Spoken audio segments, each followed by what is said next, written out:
अवधूत चिंतन श्री गुरुदेव दत्त श्री स्वामी समर्थ। तुम्हा सगळ्यांचं माझ्या चॅनलमध्ये खूप खूप मनापासून स्वागत आहे। तर मी आता तुमच्यासोबत शेअर करणार आहे, ते तुम्हाला थंबनेलवरून कळालंच असेल। तर मी तुमच्यासोबत शेअर करणार आहे की मी मार्गशीर्ष महिन्या अगोदर काय पूर्वतयारी केली, काय शॉपिंग केली आणि त्याचसोबत माझी पहिल्या गुरुवारची पूजा मांडणी सुद्धा मी तुमच्यासोबत शेअर करणार आहे। त्यामुळे व्हिडिओ स्किप न करता शेवटपर्यंत नक्की बघा।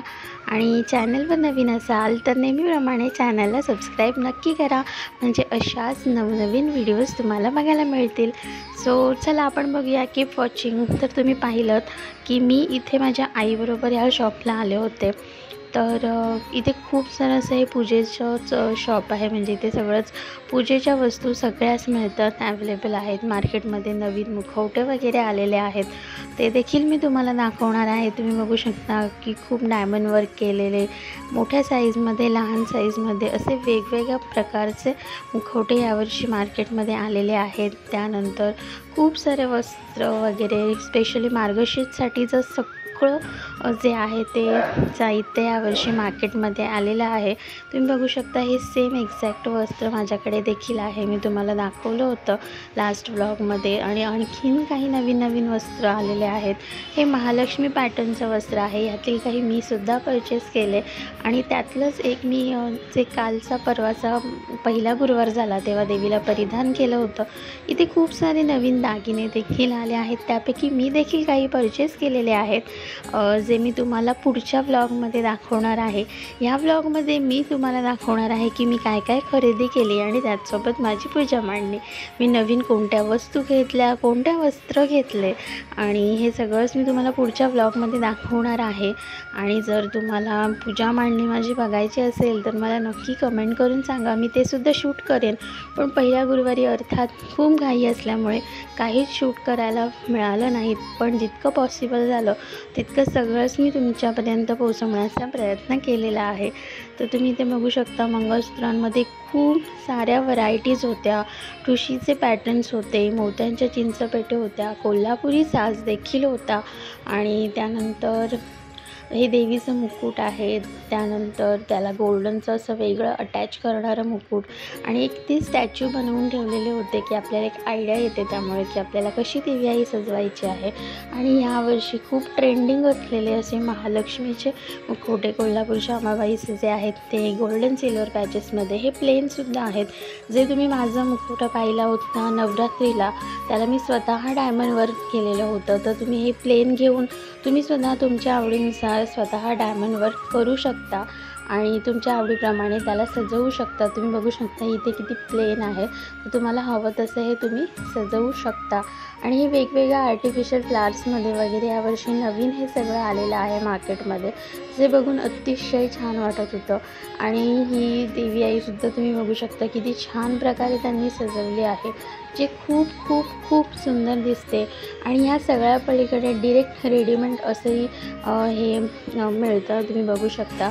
हे रॅपर जे आहे त्याच्यामध्ये मुखवटा, देवीचं वस्त्र, दागिने सगळं आहे, तुम्हाला जाऊन फक्त ते कलशाला अटॅच करायचं असतं, तर तुम्ही ते सुद्धा परचेस करू शकता।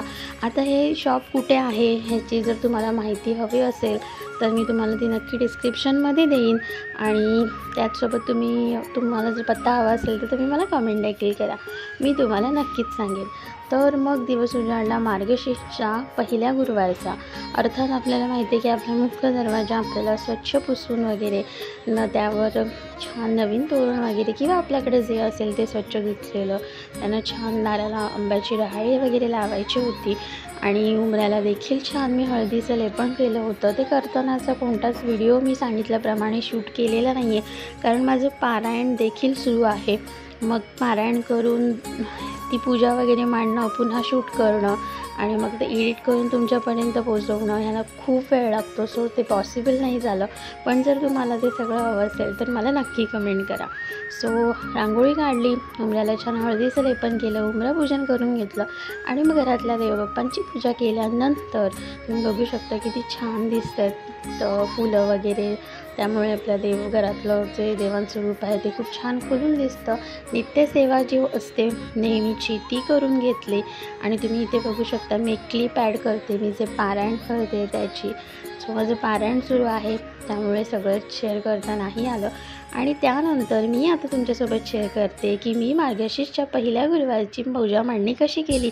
त्याचा एक शॉर्ट व्हिडिओ देखील मी ऑलरेडी आपल्या चॅनलवर अपलोड केला आहे. तुम्ही तो पाहिला नसेल तर नक्की बघा. तर बघा माझी मांडणी कशी आहे, मला कमेंट करून नक्की सांगा तुम्हाला कसं वाटलं ते. So keep watching.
सो तुम्ही पाहिलं की मी मार्गशीर्ष महिन्याच्या पहिल्या गुरुवारची पूजा मांडणी कशी केली. सो आय होप तुम्हाला ते आवडलं असेल. आवडल्यास नक्की लाईक करा, कमेंट करा, शेअर करा आणि चॅनलवर नवीन असाल तर नक्कीच चॅनलला सबस्क्राईब देखील करा. भेटूया अशाच नवीन व्हिडिओसोबत. तोपर्यंत सगळ्यांना श्री स्वामी समर्थ.